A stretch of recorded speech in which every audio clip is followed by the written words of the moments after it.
Hi, everybody. Hope you guys had a good day yesterday and having a good day today. Okay, so what I did was I watched Friday's episode of INR again on Paramount Plus, and I was trying to go in completely unbiased and just see what I see, right? Okay, so I'll get to why Christian LeBlanc is my hashtag in a minute here. Okay, so the thing that stands out to me is the wardrobe because I don't always focus on that because first I focus on the storyline and then kind of the wardrobe is an afterthought.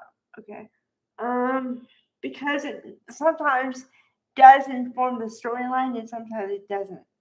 So I guess that's why it's secondary in my mind. But anyway, okay. So um, Tracy E. Breckman, who plays Lauren, was dressed in red, and it was great. Because, like I said, it could be a power move, or red can be either the villain, a power move, or sexy. Like it depends on the mood. Okay. Um, okay. So then we have that. Okay, the reason why Christian LeBlanc jumped out at me for the second time watching this was because his wardrobe was what I keyed on first.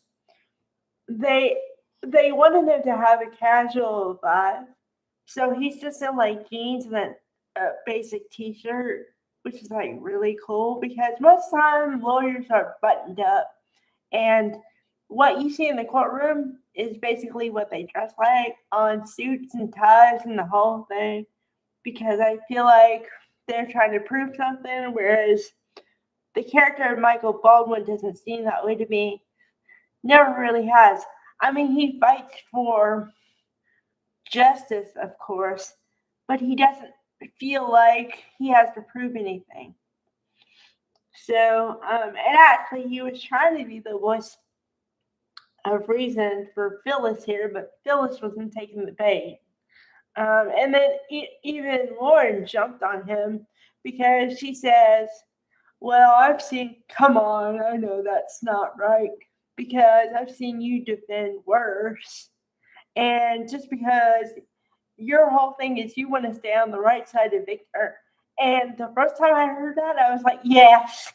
But then, you know, um, he does have a point because, as I said before, hardly anyone wins against Victor because Victor has everybody. Victor has eyes on everything. I mean, just another scene was Phyllis was trying to hire a lawyer and she thought Michael was going to defend her, but then he tried to be the voice of reason and she didn't like it. So then she's like, no worries, I'll get another lawyer. And he's like, well, this one's disbarred. That one retired. And the third one, Victor already hired. And all these other names, Victor has already gotten to them. And so she throws a pity party and says, why is everything coming down on me?